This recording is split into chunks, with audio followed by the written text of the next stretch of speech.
Blind Pew here. As you will know from previous transmissions, I am having problems with the Federation authorities. As you can see, they now regard me as hostile and there does not seem to be anything I can do about that. Well, nothing I can be bothered doing. I'd like to assure you that this set of circumstances arose out of a misunderstanding, or series of misunderstandings with the authorities, and nothing more sinister.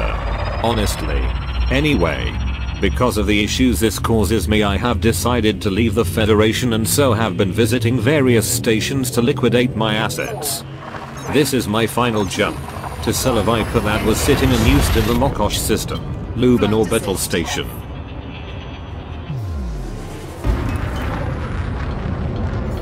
Unfortunately, the station is Federation controlled, as you can see, and I am soon under attack. Flight assist on. I fitted this Sidewinder out specifically for this mission, so let's see if I can get it.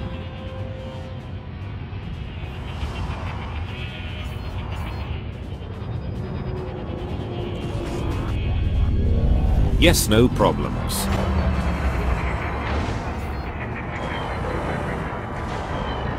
Landing gear deployed.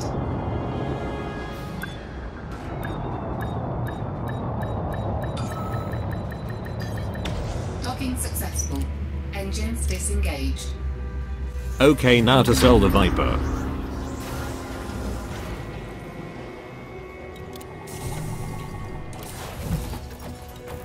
I've been giving some thought to where I will relocate to.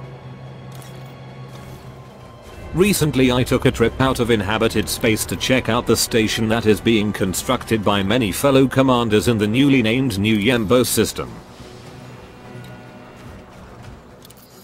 Incidentally, this is what it looks like.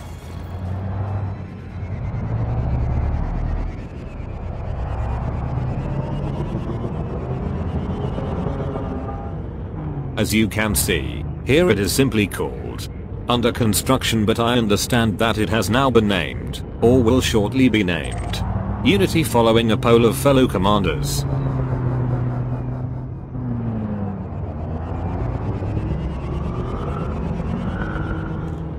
You can dock with this station, though you will note from the exterior that it is only partly constructed.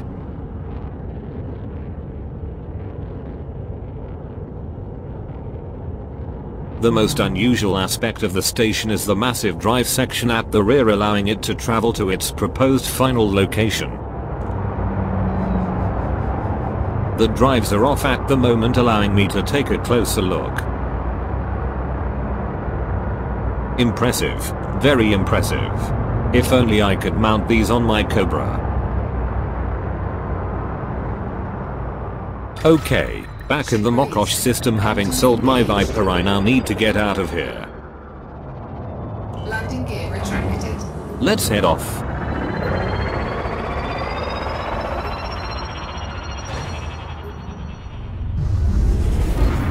You see what I mean? As soon as I am within sight, the authorities are all over me like a rash. It is most inconvenient. Under attack.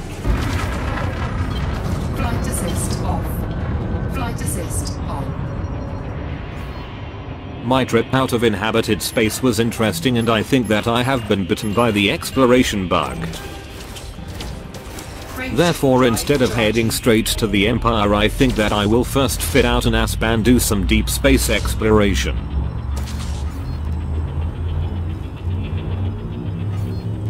But first I need to get out of Federation space safely. 2, 1, engage. Okay. So I've now acquired an ASP.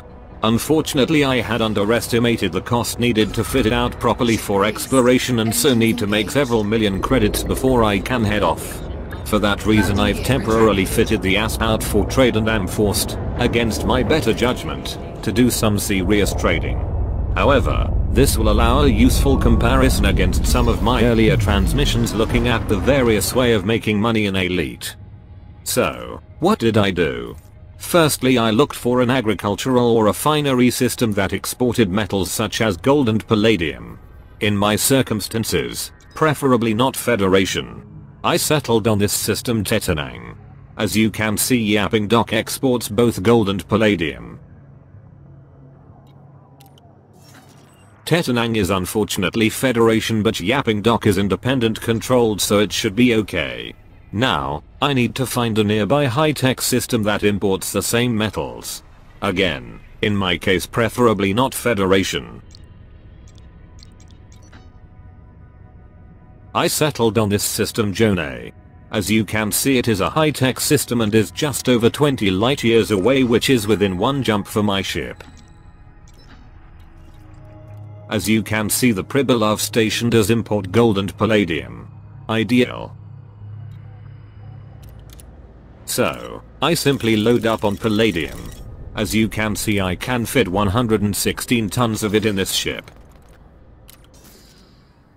Then select liftoff.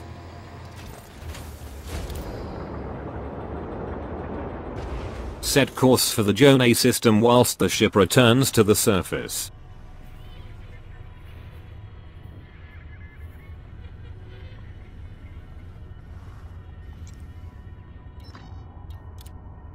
Oops, I selected the route using the default most economical criteria.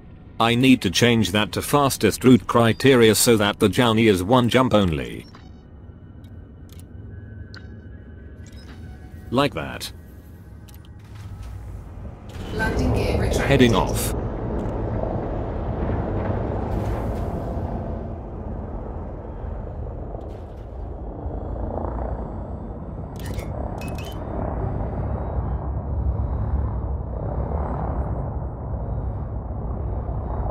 Being extra cautious on exit as repairs to this asp seem astronomical. Flight assist off. Boosting out of mass lock.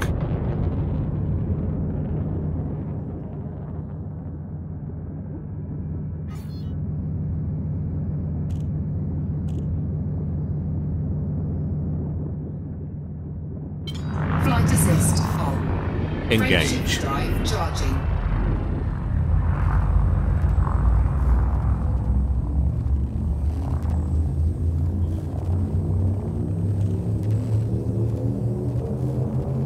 Ready to engage. I said engage. 4, 3, 2, 1. Engage. Approaching Pribilov port. I like to approach with a bit too much speed and let the gravitational pull of the nearby gas giant Jonah 1 slow me down. Scan detected.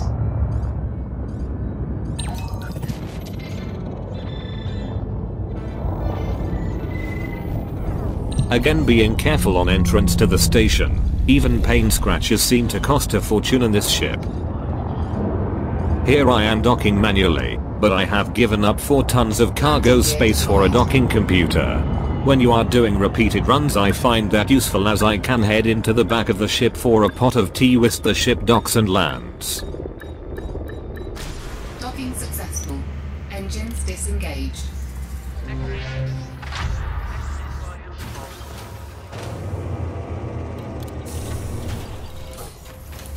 Now to sell that palladium.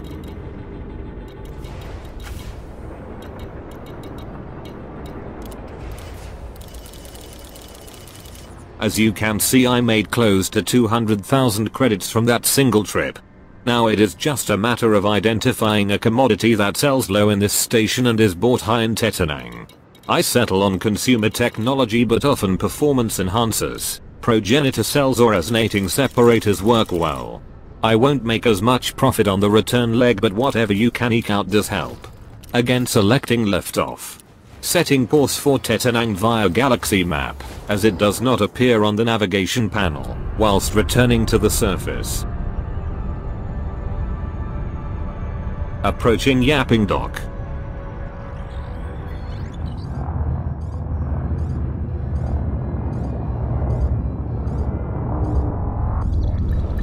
And we are Docking docked. successful. Engines disengaged. Selling the consumer technology nets me 77,000 credits. That works out as a profit of 273,000 credits for the round trip. And that means a profit of around 1.3 to 1.4 million credits an hour. Not bad, and certainly up there with the best profit making methods. Clearly a bigger cargo bay would increase that. After a fair bit of this trading I have enough to fit out my ASP for exploration properly. As you can see, in order to maximize jump range I have used D-rated equipment mainly for its lightweight properties. That said, an A-rated frame shift drive is obviously required to maximize the jump distance. Also, I insist on an A-rated power distributor, always important in my experience. I know many pure explorers say shields and child cells are not required as there is no one to meet in deep space, but I can't bring myself to drop them. Finally, we have an auto field maintenance unit to repair our modules, a detailed surface scanner and an advanced discovery scanner. Obviously a fuel scoop, as well as there will be no stations. I've also fitted a load of heat sinks, as I have seen these save explorers when they land too close to a star or planet. Point defense simply because it has no mass. And, yes, I know. Seasoned explorers will say no weapons needed, and fitting then does take a lot of mass and power, but I just can't bring myself to head off unarmed. So 6 beam lasers, as we will have no way of getting more ammo. So, where am I going to explore? Yes, that's right. Like a moth drawn to the flame, I am going to head to Sagittarius A star, the supermassive black hole at the center of this galaxy. I'm certainly not the first, but I think that this particular location needs a very, very close blind pew investigation. After that, if I am not dead, my aim will be to gain first discovery status on a number of systems so that those can truly bear the blind pew system name. However, you may have noticed that Sagittarius is 26,000 light years away. I'm not sure, but I suspect that may take some time. Initially, therefore, I select a destination on the edge of inhabited space. This will be the last station I visit before heading off into the unknown. HR 6507 system looks to be right on the edge of inhabited space.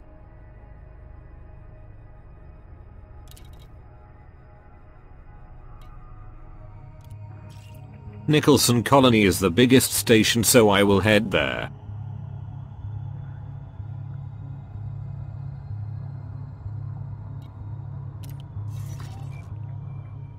Apparently it's not too far away.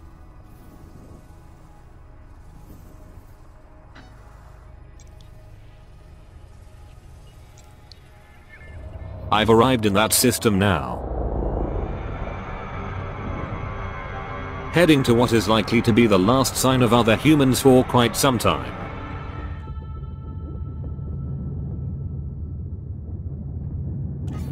It seems like a fairly active station.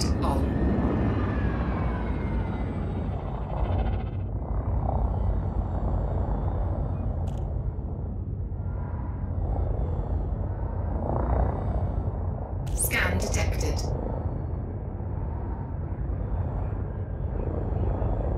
Being very careful on entry, as I really don't want to crash at this point.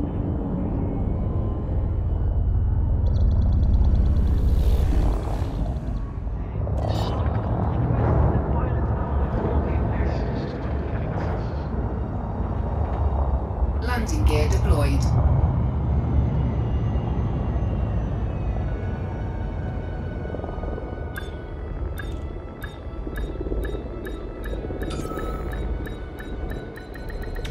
Docking successful.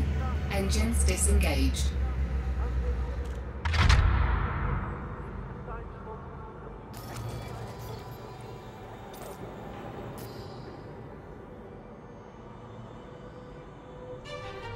I now need to plot a course to Sagittarius A. Following an upgrade, my navigation system can now plot a course up to 1000 light years away. Clearly Sagittarius A is 26 times that distance, so I will need to do it in steps. I therefore look for a star in the general direction of Sagittarius A that is around 1000 light years from where I am now. The imaginatively entitled PRU-UPWLC 21-4 seems to fit the bill. Setting target. The dashed lines on the course, I believe, mean that I do not have enough fuel to reach this point. So I will need to get fuel scooping at some point. A final check on munitions that our heat sinks are fully stocked. Similarly for the point defense and child cells, which probably won't be needed. In addition, a check that our auto field maintenance units are fully stocked with repair stuff. The observant will notice that I now have 2 of these repair units. I dropped the remaining cargo bay for it. I don't think that I will have any use for a cargo bay thousands of light years from the nearest station. Selecting launch for the very last time.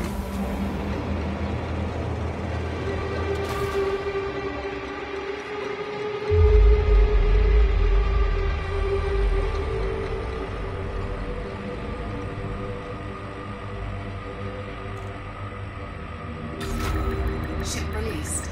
Engines engaged. Let's head off into the unknown.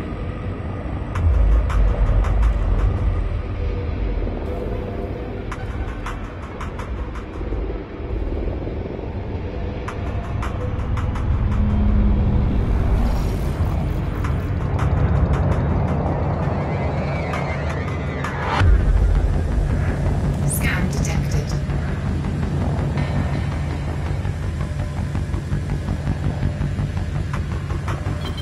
Flight assist on. Flight assist off.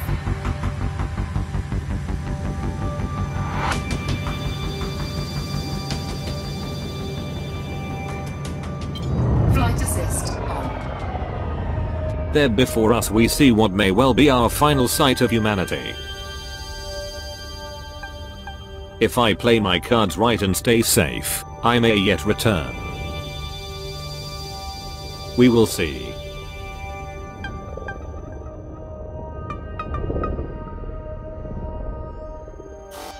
Cannot comply. Oh no, my landing gear is down. Gear retracted. A rookie mistake already. Hopefully not a sign of what is to come. Preparing to jump out of inhabited space. 4,